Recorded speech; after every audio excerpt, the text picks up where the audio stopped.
Before we get started, make sure you check out our guide and understand the videos preceding this one.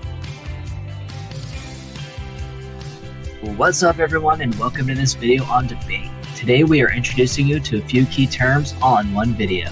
The first is called narrowing. As you may already know, words can have multiple meanings. Narrowing is when a speaker will define words listed in the topic to ensure everyone is discussing the same thing. Let's say the topic is schools should require uniforms. What kind of schools is the topic referring to? Middle schools, high schools, schools of fish? Therefore, the responsibility falls on proposition to define and sometimes explain the topic. An important rule in debate is that either team can narrow the topic during their speech. If proposition does not define terms, then opposition can define them. However, either team can also choose to not define the topic, but they need to explain that to the judge by saying something similar to, "We choose to define the topic as is." It is possible that opposition may not like the way proposition defined the topic. In this next example, the topic is LA is better than NY. Proposition chooses to define LA as the state abbreviations for Louisiana, and NY is New York. This is probably drastically different than what opposition was expecting.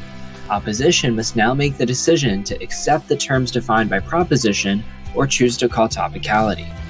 In the NextGen debate tournament rules, topicality states that newly defined terms in a debate must provide a fair opportunity for both teams to win. Calling topicality, put simply, means that your team believes the newly defined terms are unfair.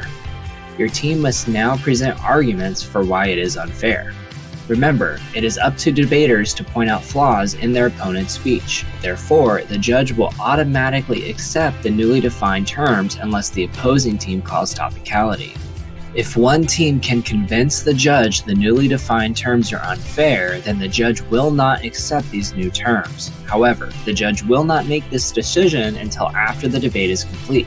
Therefore, deciding to call topicality is a calculated risk, but one with great reward if you execute it correctly. Arguments are considered off-topic when they don't relate to the topic or the way the topic was narrowed. Judges are instructed to disregard these arguments completely. So when a judge decides not to accept newly defined terms, they will completely throw out any arguments that are off-topic, which will heavily influence the outcome of the debate. There are a lot of creative strategies in debate, but usually when a team chooses to call topicality, the entire dynamic of the debate changes and becomes heavily focused on whether or not the opposing team broke this tournament rule. There is no limit to the number of reasons why a team may choose to call topicality, but here are two common examples. The first is that the defined terms make the topic undebatable, that no reasonable person would argue against the topic when proposition defines it in the way they did. Another popular reason is that the defined terms change the intentions of the topic. Essentially, proposition may have defined words too far off from the literal definition, and therefore changing the intended discussion surrounding the topic. Ultimately, the judge must make their decision based on their knowledge of debate rules and the arguments laid out in front of them. The next term we will discuss is called planning, or making plans. Essentially, this is when one team decides to lay out the framework for how a proposed policy would be put in place. An example topic is the US should provide free healthcare. Not only can proposition choose to define the topic, but they can choose to take it a step further by providing a plan as to how the US would provide free healthcare. There is no rule that says you must define the topic or create a plan. These are simply strategies that often help a team win or lose depending on how they are executed. Lastly, we get to talk about burdens of proof.